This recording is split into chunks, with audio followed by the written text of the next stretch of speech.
Hermam TV.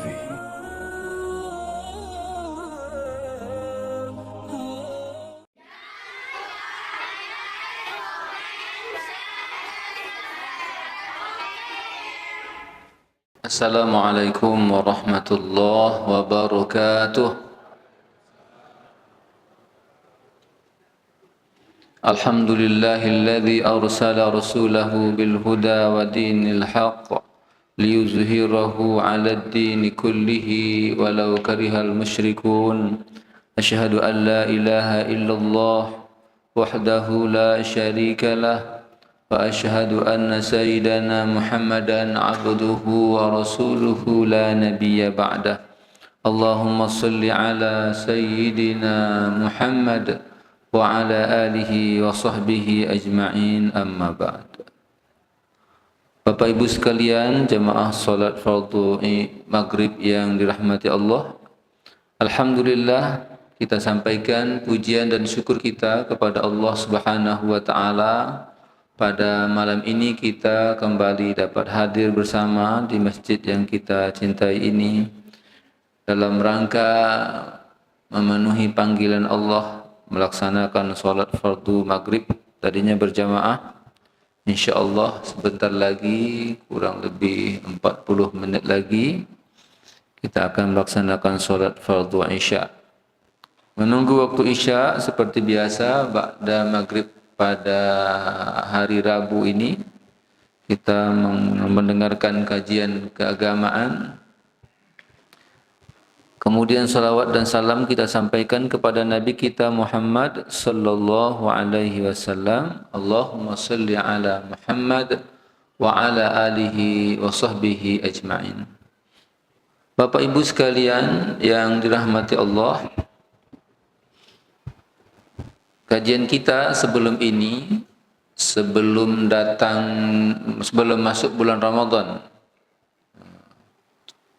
sudah berapa bulan? Sudah 2 bulan lebih ya, hampir 3 bulan kurang lebih, itu membahas kajian yang terdapat dari kitab Minhajul Abidin. Ya, Minhajul Abidin ini semacam kurikulum beribadah. Ini kitab terakhir yang ditulis oleh Imam Al-Ghazali. Kita sudah bahas 2 hal dari 7 yang merupakan kurikulum dalam beribadah itu yang mesti kita ketahui, kita persiapkan setiap kita beribadah. Yang pertama kemarin adalah ilmu ma'rifah, gitu ya, mengenal yang kita sembah, yaitu Allah Subhanahu wa taala. Yang kedua, sesudah itu adalah tahapan taubat. Tadi sebelum kita beribadah, kita membersihkan diri terlebih dahulu. Kalau secara fisik tentu mensucikan diri dari hadas dan najis. Tapi terlebih dari itu juga kita membersihkan hati kita. Maka kita bertaubat kepada Allah Subhanahu wa taala. Singkatnya seperti itu. Tahapan yang ketiga sekarang ini adalah tahapan memahami godaan. Jadi tidak dapat dipungkiri dalam beribadah ini, menjalankan tugas kita sebagai hamba Allah, itu banyak godaannya. Maka kita harus pahami godaan ini supaya kita tidak terjerumus. Dari godaan itu, yang pertama sekali beliau bahas adalah godaan yang berupa dunia. Itu yang pertama.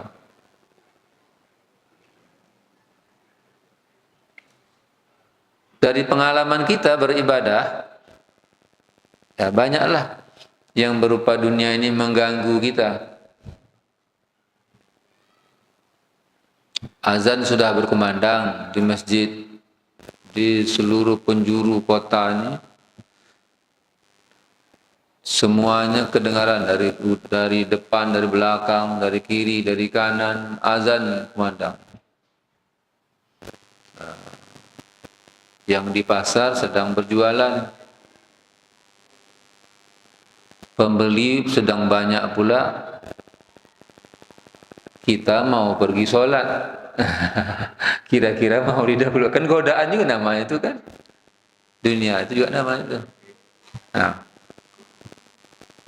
datang bisikan, kata dia, waktu zuhur kan panjang.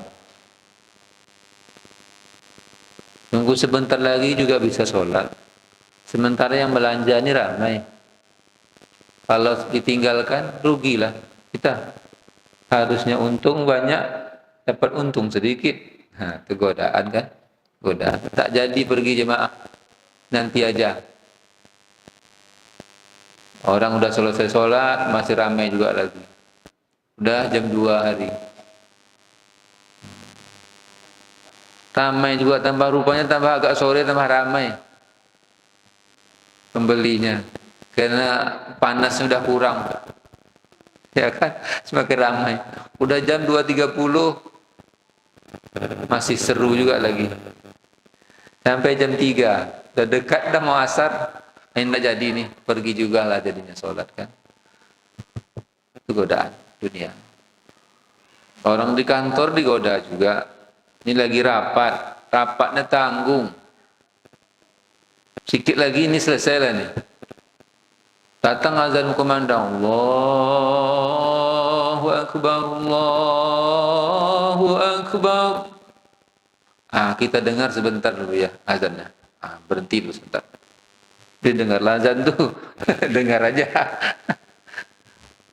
Dengar aja. Tunggu sebentar Pak ya. Ada azan. Kita sambung sebentar ya. Nanti kita ya usahakan sholat sama-sama. Masih ada pula tuh lagi yang mau sholat sama-sama kan. Begitu siap rapat, terbang masing-masing untuk kemana perginya.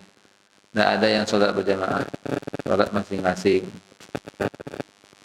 Digoda kan tuh ya dengan kerjaannya dunia juga tuh. Jadi kalau kita buat contohnya ini nih banyak. Itu soal sholat. Bayar zakat, sampai nisab, sampai haul, sampai. Tapi ada pula pengen hati itu mau beli sesuatu. Nanti habis ini kalau nggak dibeli sekarang, jangan-jangan naik pula harganya. Kan? Akhirnya apa? Belanjakan dulu. Ada yang lebih parah itu nakal, memanfaatkan ilmu fikihnya. Ilmu fikihnya itu mengatakan kalau sampai haul setahun baru wajib zakat. Udah 11 bulan dah menjelang masuk setahun nih. Dibelanjakan cepat biar enggak sampai nisabnya itu satu haul, satu tahun. Akhirnya tak jadi berzakat. Kenapa tak berzakat? Kan tak sampai nisabnya. Udah kurang nisabnya. Digoda juga. Mau daftar haji, mau berangkat haji. Uang mau daftar itu udah ada. Daftar aja.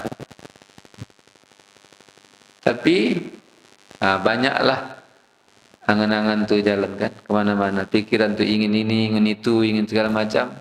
Tak jadi. Kenapa?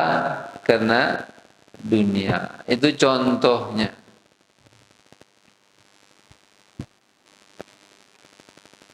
Lalu bagaimana mengatasinya? Kata Imam Al-Ghazali, tentu ini berdasarkan Al-Quran, berdasarkan hadis, bukan dikarang-karang beliau.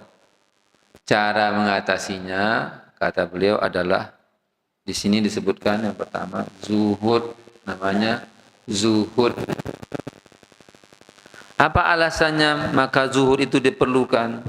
Kata beliau, zuhud itu agar engkau dapat bersikap istiqomah dalam beribadah serta memperbanyak kualitas dan kuantitas ibadahmu. Katanya dengan zuhud itu, nanti kita jelaskan apa itu zuhud. kita bisa bersikap istiqomah. Istiqomah itu artinya terus-menerus punya pendirian yang teguh. Tak bisa dirayu-rayu, digoda-goda, tak bisa diganggu-gugat. Istiqomah dia melakukannya, kemudian memperbanyak kualitasnya. Ibadahnya itu terus ditingkatkan kualitasnya serta kuantitasnya. Jadi kualitas ibadahnya meningkat, kuantitas ibadahnya juga meningkat. Karena zuhud nih.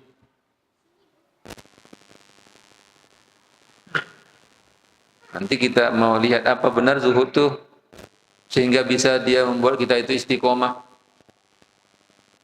Istiqomah ini dalam Islam ini suatu amalan yang penting. Pernah sahabat bertanya kepada Nabi tentang sesuatu yang kata sahabat itu tidak ada yang bisa memberikan jawaban itu selain daripada Rasul, dan minta kepada Rasul untuk menasihati dirinya. Apa kata Nabi?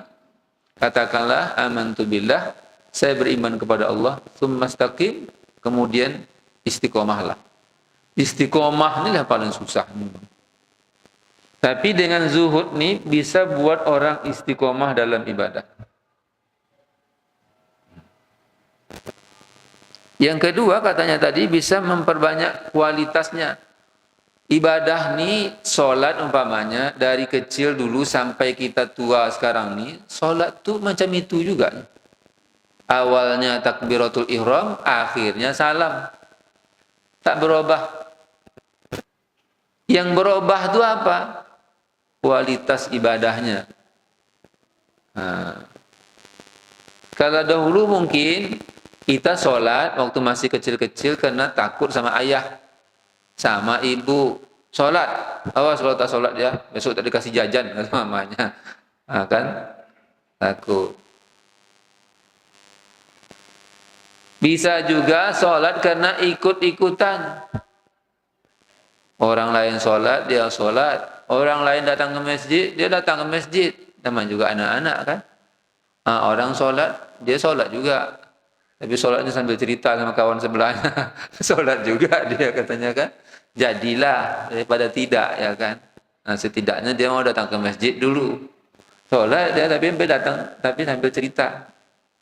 Itu kan tak mungkin bagi orang yang sudah paham, kenal dia dengan yang disembah itu siapa, Allah. Maka tak mungkin itu dilakukannya. Kalau dia tahu, maka dia akan ikuti aturannya. Apa syaratnya, dari mulai syarat wajib, syarat sahnya, kemudian nanti ada rukunnya, ada sunnahnya, ada sunnah ab'ad, ada sunnah hayatnya. Paham dia itu, dia akan lakukan itu dengan benar. Karena dia tahu Allah yang disembahnya itu baru menerima sholatnya itu kalau dilakukan sesuai dengan aturan tuh.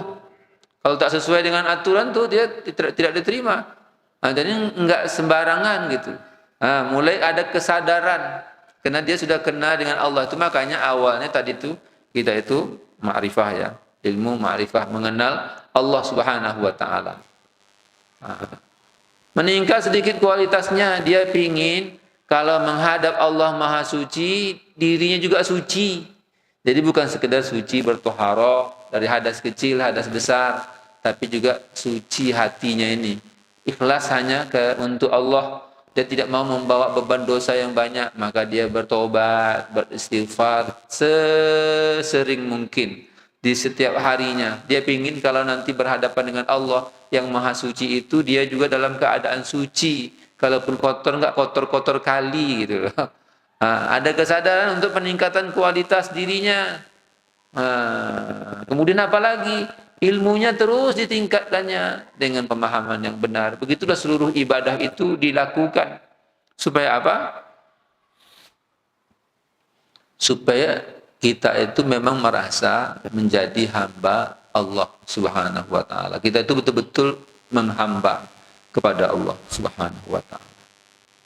Itu alasan yang pertama kata beliau.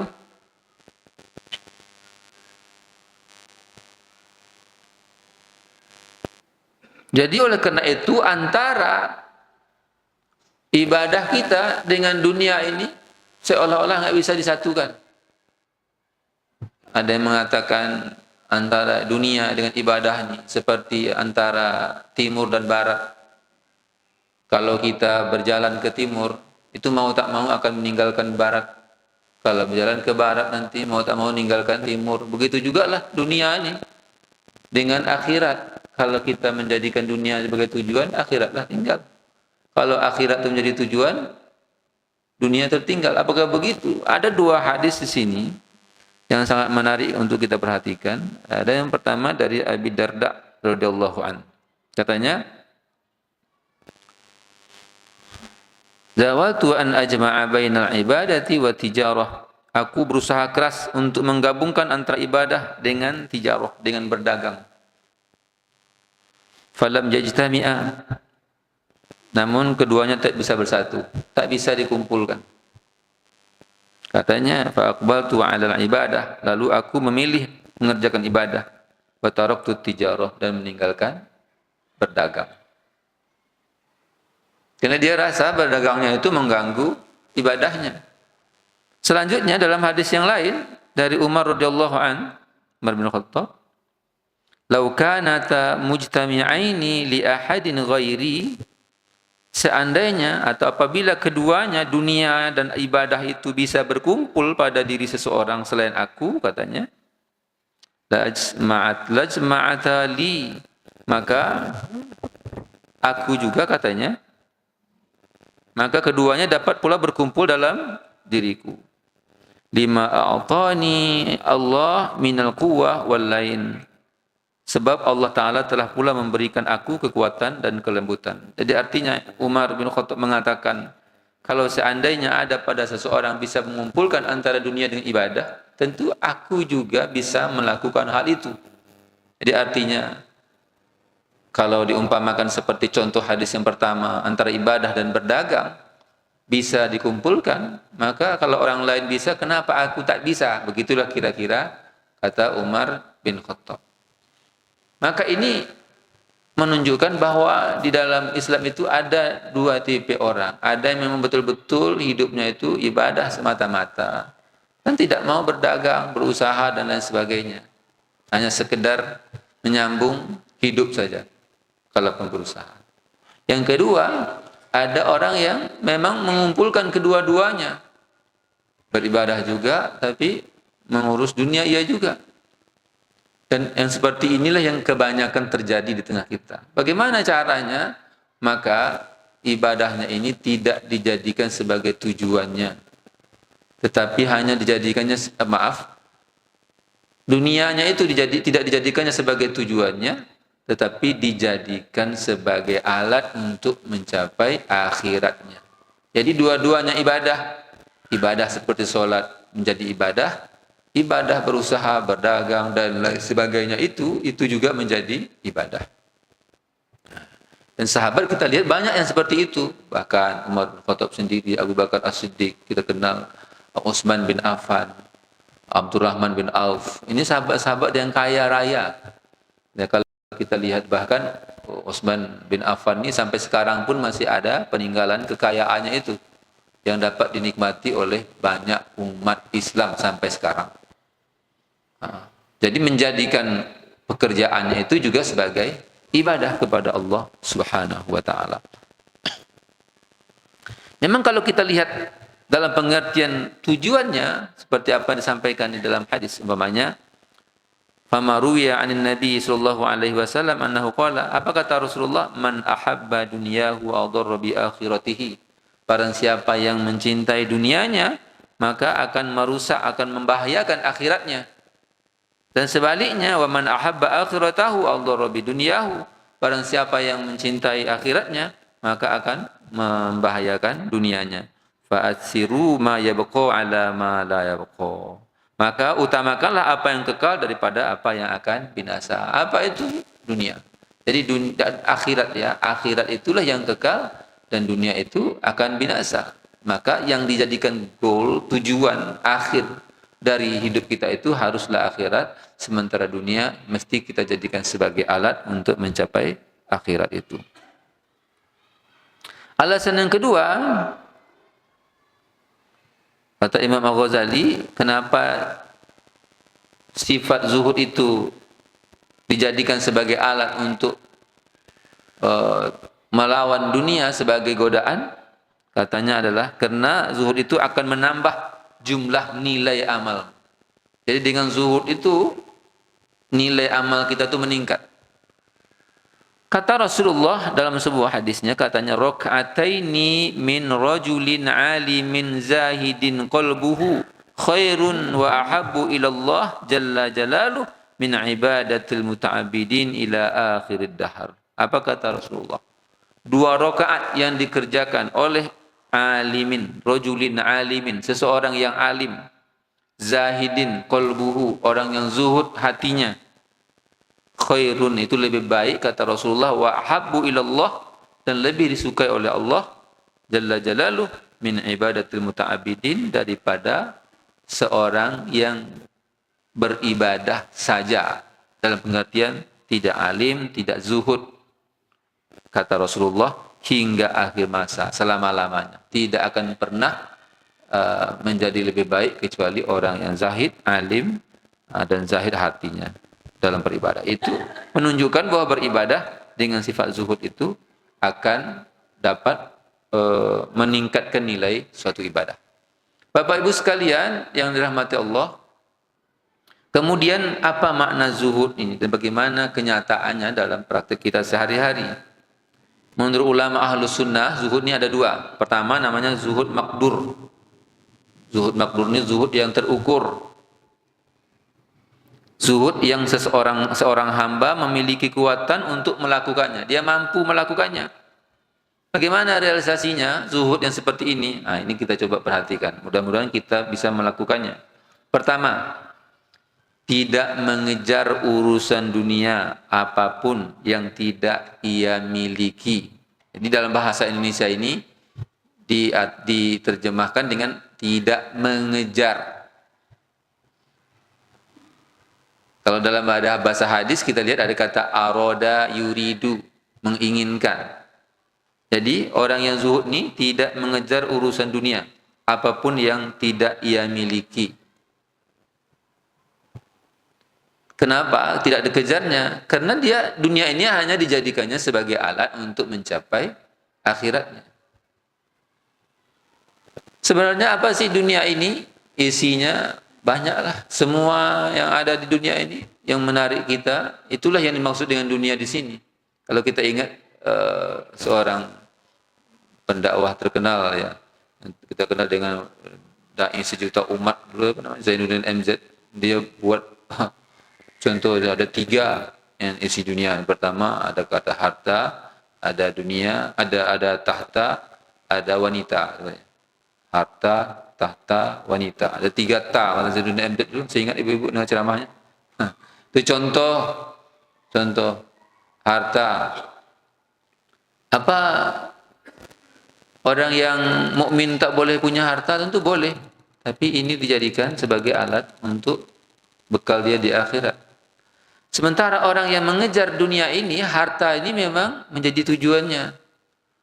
Bedanya apa? Kalau orang yang menjadikan tujuan dengan orang yang menjadikan sebagai alat. Kalau tujuan itu dia nggak peduli dengan yang lain, aturan tak dipedulikannya, ya kan?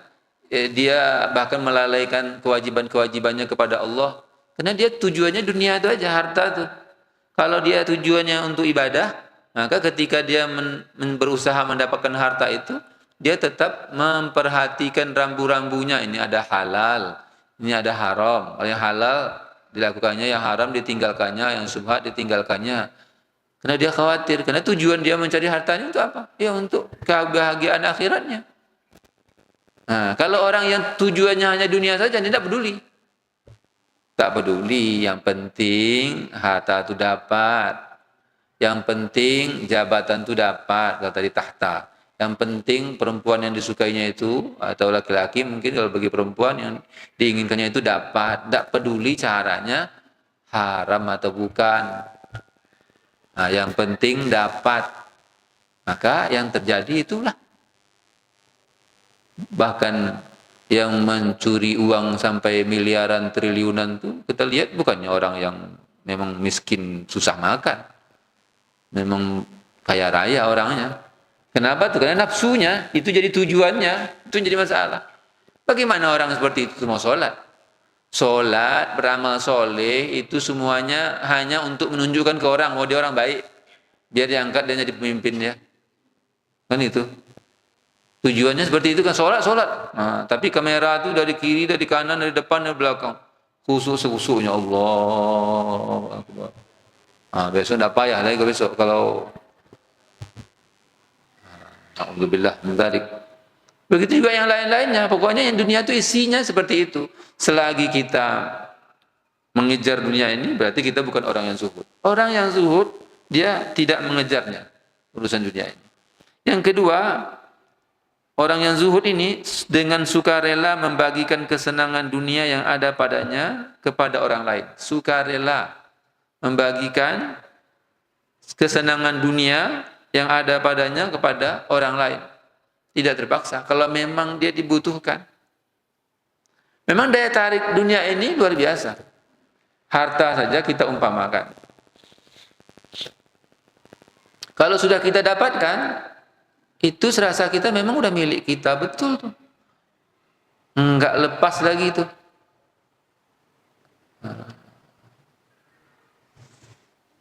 Kecintaan kita terhadap harta, terhadap dunia itu luar biasa. Itulah yang mengganggu kita untuk melakukan amal soleh. Ada keluarga, susah hidupnya, makan saja payah. Kita punya harta, itu pun berat. Ingat ya. Maka kalau kita perhatikan ayat Al-Quran tentang infak itu, membelanjakan harta itu memang pertama dawil kurba, kepada kerabat dekat, wal yatama, anak-anak yatim, wal masakin, orang-orang miskin, wabnas sabil, orang yang di dalam perjalanan kehabisan belanja, wasailin, orang yang meminta-minta, dan seterusnya itu. Kalau keluarga kita saja tega kita melihatnya payah makan, sementara kita punya untuk bisa membantunya, itu udah parah kali kita. Nah, bagi orang yang zuhud dengan sukarela, bukan lagi terpaksa, sukarela. Nah, untuk sampai ke tahapan itu memang perlu dilatih. Kalau nggak dilatih ya nggak bisa. Nah, ini dijadikan amal bagi kita semua untuk ya meningkatkan ibadah kita itu sampai ke tahap ini.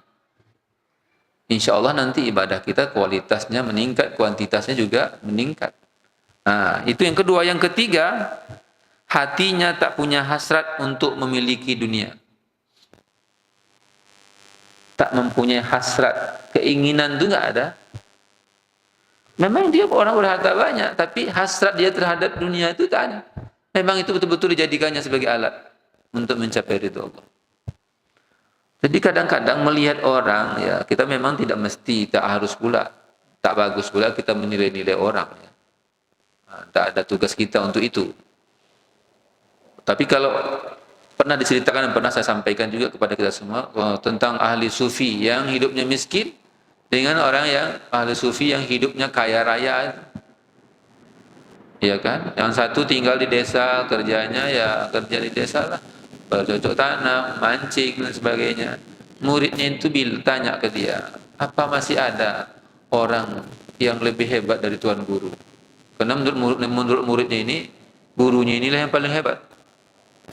Kata gurunya ada di kota sana itu ada yang lebih hebat dari saya. Nah, pergilah kamu ke sana. Muridnya itu pergi ke sana, sampai di sana apa yang terlihat? Sampai ke sana lihat rumahnya itu kayak istana. Pakai satpam lah kalau kita ada penjaganya. Ditanya, mana tuan Syekh? Oh, dia lagi ke rumah raja. Tambah galau hati muridnya ini. Kata gurunya, inilah orang yang paling hebat nih. Lebih hebat dari gurunya itu. Tapi dia bergaul sama raja, sama penguasa. Lama kemudian tunggu pulang. Pulang itu pakai, kalau zaman dulu pakai kereta kerajaan gitu ya, atau pakai mobil mewah lah kalau sekarang. Tambah tak tentu hati muridnya. Masa orang yang soleh kayak begini hidupnya, hidup bermewah-mewah. Akhirnya udah cerita gitu ini pulang lagi ke kampung, dia ceritakan ke gurunya. Apa kata gurunya ketika protes muridnya itu disampaikan? Kata gurunya itu, saya nak memang orang baik menurut kamu, hidup dalam keadaan kesusahan, ya tidak bermewah-mewah. Tapi hati saya menginginkan kemewahan dunia itu. Kawan saya yang kamu tengok kemarin itu, memang hidupnya mewah. Rumah seperti istana, mobil mewah, pakai pengawal, pakai satpam pula di rumahnya. Tapi kau tahu, di hatinya enggak ada dunia ini sedikit pun juga. Memang di sekelilingnya dunia, tapi di hatinya tak ada dunia itu. Begitulah kira-kira gambarannya. Hatinya tak punya hasrat untuk memiliki dunia. Tapi dunia itu datang sendiri kepada dia. Bapak Ibu sekalian. Yang kedua, zuhud ghairu maqdur. Zuhud ghairu maqdur itu yang tidak dapat mempengaruhi hati seorang hamba untuk meninggalkan ibadah. Itu memang datang dari Allah Subhanahu wa taala, bukan karena usaha kita sebagai hamba Allah. Kalau kita perhatikan ayat-ayat Al-Quran berkaitan tentang ini, umpamanya dalam surah Al-Qasas, apa kata Allah? Ini ada beberapa ayat yang ingin kita renungkan di ujung pengajian ini. Pertama, kata Allah, A'udzubillahi minasyaitonirrajim, Bismillahirrahmanirrahim. Tilka darul akhiratu naj'aluha lilladzina la yuriduna 'uluwan fil ardi wala fasada. Tilka darul akhirah, negeri akhirat itu, kata Allah. Naj'aluha, kami jadikan dia, lilladzina la yuriduna 'uluwan, ya, untuk orang yang tidak ingin ketinggian, maksudnya menyombongkan diri. Fil ardi, di bumi, wala fasada, dan juga tidak untuk orang yang membuat kerusakan. Di ayat yang lain di surah As-Surah, apa kata Allah? Man kana yuridu harthal akhirati nazid lahu fi harthihi wa man kana yuridu harthad dunya nu'tihi minha wa ma lahu fil akhirati min nasib. Siapa saja atau barang siapa yang menginginkan harthal akhirah, keuntungan akhirat. Siapa yang menginginkan keuntungan akhirat, apa kata Allah? Nazid lahu fi harthihi, maka akan kami tambah keuntungan itu baginya. Yang kedua kata Allah, wa man kana yuridu harsad dunya, barang siapa yang menginginkan keuntungan dunia, nu'tihi minha, maka kami akan memberikannya. Wa ma lahu fil akhirati min nasib, serta tidak ada baginya suatu bagian pun di akhirat nanti. Kalau kita menginginkan keuntungan akhirat itu akan kita dapat juga di dunia ini. Kalau kita menginginkan keuntungan dunia, akan Allah kasih juga keuntungan dunia itu. Tapi di akhirat kita nggak dapat lagi. Pilih aja, kalau di dunia kita dapat, selama apa kita menikmatinya. Kalau tak benda itu yang habis, kitanya yang binasa. Ada orang panjang umurnya, benda yang disukainya itu habis, rusak, hancur dah. Dia masih ada lagi. Bisa saja benda itu masih ada. Rumah dibangun, masih nampak oleh kita, oleh orang-orang. Yang punyanya mana? Udah mati. Enggak dibawanya hartanya itu, rumahnya itu enggak dibawanya.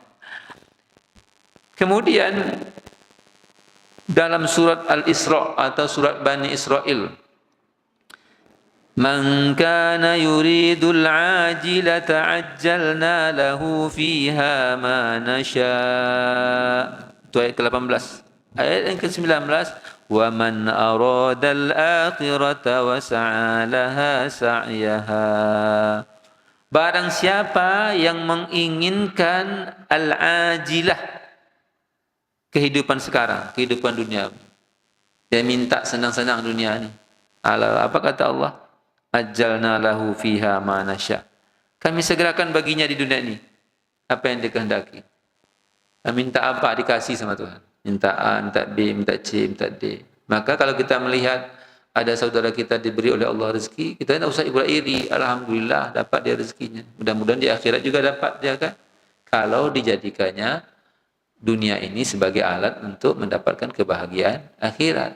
Tapi kalau tidak, di dunia ini aja dapat dia. Di akhirat tak dapat lagi. Nah. Terus, wa man arada al-akhirah wa sa'alaha sa'yaha. Barang siapa yang menghendaki kehidupan akhirat serta berusaha ke arah itu dengan sungguh-sungguh, ya tentu Allah akan memberikan apa yang diinginkannya nanti, bukan hanya di akhirat, di dunia ini. Karena setiap kebaikan yang merupakan perbuatan akhirat itu akan berdampak bagi kita bukan hanya di akhirat tapi juga di dunia.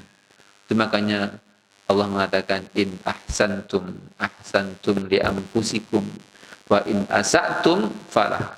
Jika kamu berbuat baik, maka kebaikan itu akan kita peroleh bukan hanya di akhirat, di dunia ini juga dapat. Kalau kita itu baik, di dunia itu dapat. Kalau kamu berbuat jahat, maka itu akan kembali kepada kita. Bukan hanya siksa di akhirat, di dunia ini pun dapat. Nah, maka banyak kebaikan yang dilakukan oleh orang yang berdampak bagi kehidupannya di dunia, meskipun dia bukan orang beriman. Dia tak beriman.